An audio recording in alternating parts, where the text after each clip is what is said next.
5000 साल पहले तक भारत में एक भी मंदिर नहीं था, सिवाय 12 ज्योतिर्लिंग, एक महादेव जी का आत्मलिंग, 13 और 52 शक्तिपीठ, इसके अलावा कोई मंदिर नहीं थे। अब तो हर गली मोहल्ले में भगवान बन गए। यंत्र अधिष्ठित देवता मंत्रों ने पूजिता। हमारे यहाँ यंत्रों में अधिष्ठित देवताओं के मंत्रों से पूजा और हवन हुआ करते थे। आज भी आप गुजरात में अंबाजी चले जाओ, वहाँ यंत्र ही बना हुआ है, मूर्ति नहीं है। आप तो गए गुजरात से ही हो, आपको क्या बता रहा हूँ, आपने देखा ही, देखा है नहीं देखा। तो नारी को जो विज्ञान सम्मत ज्ञान था वह ज्ञान लुप्त होता गया, और हमारी रूढ़ियाँ परंपराएं जो थी उसके पीछे का लॉजिकल साइंस जो था वो लुप्त होता गया। फिर कालांतर में एक समय ऐसा आया कि वो लॉजिकल ज्ञान तो नष्ट हो गया, बचा केवल रूढ़ियाँ, और उसको हमने धर्म से जोड़ दिया। धर्म से जोड़ने के कारण आज की पीढ़ी उन रूढ़ियों, उन परंपराओं को नहीं मानती, क्योंकि लॉजिकल माइंड रखती है, उनको कारण चाहिए। कारण बताओगे तो हर चीज़ मानेंगे, नहीं तो बाढ़ में जाओ, हम नहीं मानते इन चीज़ों को। पर माँ बाप इस मानने के होते हैं कि अपनी मूर्खता, अपनी अज्ञानता को क्रोध के आवरण में छुपाते हैं। अबे नालायक, बोले 4 किताब के पल्ली हमसे सवाल करता है। यही हर माँ का बेटी को जवाब होता है, हर बाप का बेटे को जवाब होता है। कभी ये नहीं बोलेंगे शांति से, अरे बेटा हमारी तो बुद्धि नहीं चली, बाप से पूछते, तू तो पढ़ लिख रहा है, तुझे कहीं कारण मिल जाए तो हमें भी बता देना। अपनी मूर्खता को छुपाने का सबसे बड़ा जरिया क्रोध। बच्चे को डांट दो, बच्चा चुप करा दो। कालांतर में होता ये गया, जो वेदज्ञा थी, विदुषी थी, ठीक, वह कायर, मूढ़, अज्ञानी होती चली गई। वीरांगना थी, वो कायर हो गई। अब कायर माता के गर्भ से कैसे वीर संतान जन्म लेगा? जिस भारत ने जगत जेता सिकंदर भारत में हार करके आधे यूनान जाते समय आधे रास्ते में मर गया, कितनी बड़ी सेना लेके आया था। उसके बाद मुट्ठी भर यमन मलेच्छ आए, आपके ऊपर राज किया। व्यापारी के भेष में मुट्ठी भर अंग्रेज आए, आपके ऊपर राज किया। क्यों? क्योंकि आप तब तक ऐसे हो चुके थे, ऐसे नहीं थे। और आपका शौर्य नष्ट हो चुका था, क्योंकि माँ कायर हो गई। तो गर्भस्थ शिशु की पहली गुरु माँ होती है। माँ ही बच्चे का सत्यानाश करती है। बच्चा कभी रोता नहीं है जन्म होने के बाद। उसके नामकरण संस्कार के बाद में जब उसमें मकार आ जाते हैं, मैं, मेरा, अहंकार आ जाता है, मेरा बेटा, मेरा पोता, फलाना ठिकाना, नाम मिल गया इस नश्वर शरीर को, उसके आंख में से अश्रु आना चालू हो जाते हैं। जब गर्भस्थ शिशु 3 बार वचन देता है तो 3 ही बार प्रसव पीड़ा की दर्द उठता है, 4थी बार नहीं उठता है, बच्चा जन्म ले लेता। मन से निर्मल था अंदर, तन से मलिन था, बाहर आया, तन से निर्मल हो गया। माया और माया के सहोदर काम, क्रोध, लोभ, मोह, मद, मत्सर, इन्होंने घेर लिया। प्रभु ने फिर दर्शन दिए, फिर कहा, याद है ना दिया हुआ वचन? बच्चा चिल्लाने लगता, कहाँ कहाँ कहाँ, मायावश, कहाँ दिया वचन? और तुरंत बच्चा रो रहा है, यह जानकर माँ उसकी पीठ थपथपा रही। बच्चे को ज्ञान मिल गया। Break your promise, you will be appreciated by your mother. बेटा दिया हुआ वचन तोड़, माँ पीठ थपथपाएगी, मैं तेरे साथ हूँ, ऐसी वचन दे तोड़ते रहना। माँ ने पहला सबक सिखा दिया। दूसरा सबक थोड़ा बड़ा हुआ, बाप ने पैसे दिए माँ को सामान लाने के लिए, उसने उसमें भी कमीशन खाया। 1 किलो की जगह 800 ग्राम ही लगी। लाली पाउडर खरीद लिया, बच्चे को लाली पाप पकड़ा दिया। बच्चा ब्लैकमेलिंग से गया, मम्मी लाली पाप नहीं तो पापा को बोल दूंगा। माँ ने सिखा दिया। थोड़ा और बड़ा हुआ, चलने फिरने लगा, बोलने लगा। बाप घर में पड़ा है, बोले बेटा जा, वो फलाने अंकल होंगे तो बोल देना पापा घर में नहीं है। झूठ बोलना बाप ने सिखा दिया। फिर 5 साल का होते करते बच्चा स्कूल में गया। पहला ही सबक सिखाया गया, सदा सच बोलो।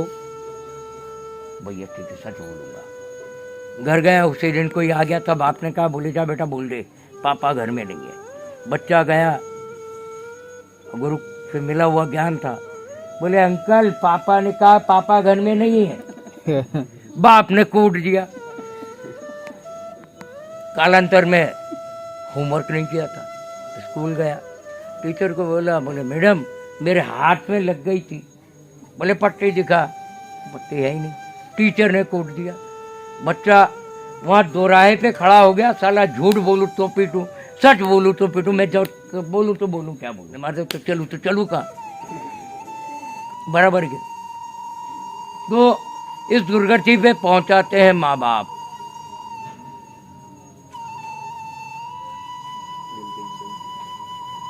इसलिए माँ को पहली गुरु कहा गया, क्योंकि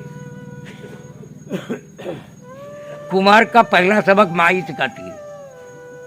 फिर अब वो फंसा रह गया, इधर चलूं तो बाप मारे, इधर चलूं तो गुरु मारे, साला चलूं तो चलूं कहाँ चलूं। तो जिंदगी भर या तो वहीं फंसा रहेगा, या फिर भाड़ में गया बाप, गुरु कह रहा मैं इधर ही चलूंगा।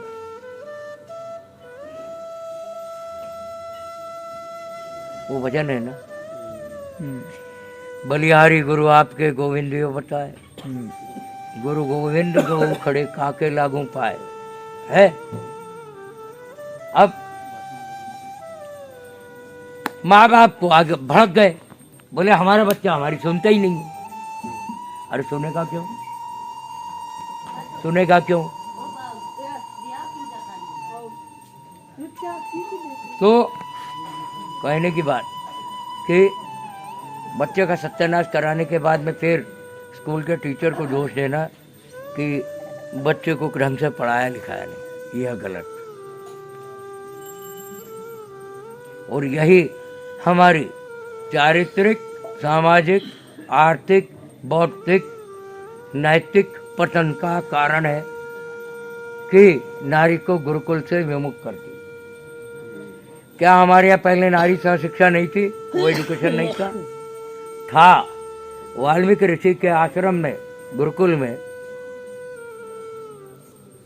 लव कुश के साथ आत्रेयी भी पढ़ा करती थी, और आत्रेयी ने भी कुछ ऋचाएं वेदों में लिखी हैं जो सिद्ध करती है कि हमारे यहाँ नारी को भी पढ़ने का अधिकार था। अब वो वेदों से परामुख क्यों कर दिया? नारी को वेदों को वेद पढ़ने का अधिकार नहीं है, क्योंकि अगर वेद पढ़ लिया, अपने अधिकार जान गई, अपने गुणधर्म में जान गई, भोज्येषु निमेषकारी शौर्येषु द्विगुणा ज्ञानेषु चतुर्गुणा, और ठीक है धैर्येषु षोडश गुण कामेषु अष्टगुणा। ये जो औरत के गुणधर्म जो हैं वो लिखे गए, वो अगर जान लिए तो रोज का पति खाएगा। बोले हट तेरी ऐसी की तैसी, तेरी गुलामी थोड़ी कर रही हूँ।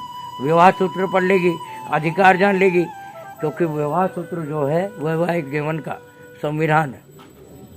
पत्नी के क्या अधिकार है, वो गृह स्वामिनी है, पति को हर कार्य पत्नी से पूछ के करना है। बोले ये जान लेगी तो बोले फेरे ही नहीं लेगी, 7 वचन ही नहीं देगी। मेरे को तो बड़ी दया आती पढ़ी लिखी लड़कियों पे आजकल, अच्छी खासी पढ़ी लिखी है, बिना बौद्धिक विचार किए, बिना उन शब्दों को समझे वचन दे जाती है। पहले केवल और केवल एक ही वचन दिया जाता था विवाह सूत्रों में, पति पत्नी दोनों ही देते थे, पंचमहाभूत और अपने माता पिता की साक्षी में। भाषांतर उसका ऐसा है, आज से हम दोनों अपने ब्रह्मचर्य आश्रम को परित्याग कर गृहस्थ आश्रम में प्रवेश कर रहे हैं। आज से जीवन पथ और कर्म पथ के हम दोनों सहगामी रहेंगे। सहगामी शब्द याद रखना, सहगामी यानी साथ चलने वाले, बराबरी का रिश्ता, ठीक। फिर 7 फेरे वाले वचन आ गए लंपट और मक्कारों के। नामर्जी चाहते चली गई तो औरत पे रुबाब गांठेंगे, ठीक। पहला फेरा, मैं आजीवन तुम्हारे पद चिन्हों पर चलती हुई तुम्हारी अनुगामिनी बनी रहूंगी। यहाँ ध्यान रखना, कहाँ सहगामिनी थी, यहाँ अनुगामिनी हो गई। पीछे चलने वाली फॉलोअर बना डाला। और यही वचन पढ़ी लिखी नारी आज की देती है और फिर दिल्ली में वहाँ इंडिया गेट पे खड़े होकर अपना भोपू लगाती है वीमन स्लीप के नाम पे, समानता का अधिकार। अरे भैया तूने वचन काहे को दिए, तब अकल कहाँ गई थी? उतार के रख दिया था क्या अकल को?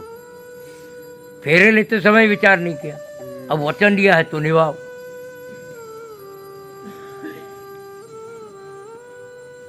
बराबर है। ये सातों वचन अगर उसकी मीमांसा की जाए ना, सटीक ढंग से गहराई से समझा जाए, औरतों के आंखों से पानी गिरने लगेगा। बोले क्या वचन देके मर गई मैं? हकीकत बोल रहा हूं। शादी और विवाह एक दूसरे के पर्यायवाची हो ही नहीं सकते। शादी जमीन है तो विवाह आकाश है। शादी में 7 वचन है, 7 फेरे हैं। विवाह में पाणी ग्रहण संस्कार और एक ही वचन है। कन्यादान बाप करता है। कन्या को दहेज में क्या देने का कहा गया मालूम है? कन्या को ज्ञान संस्कार दहेज में यही देना है। समझ गए?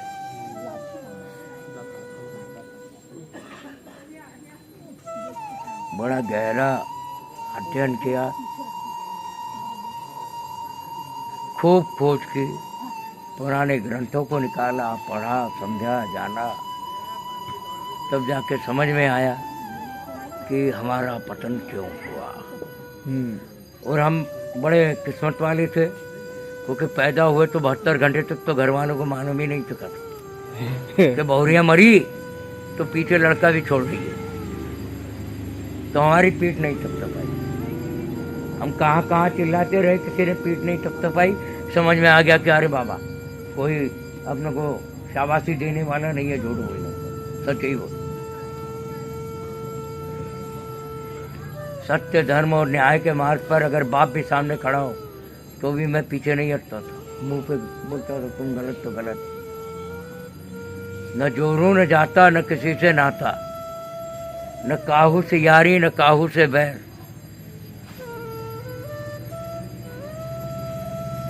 मिथ्या जन्म, मिथ्या यह संसार। यह एक रंगमंच है। व्यक्ति आता है तो उसका इस रंगमंच पर पहला ही अंक होता है।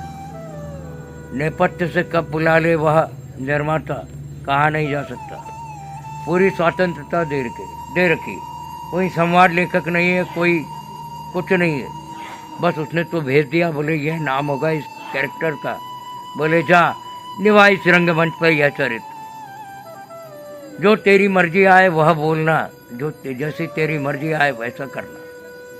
ठीक करते रहे, पर ये याद रखना आने का तो तय है कि तेरा पहला ही अंक है, पर जाएगा कब यह निश्चित नहीं है।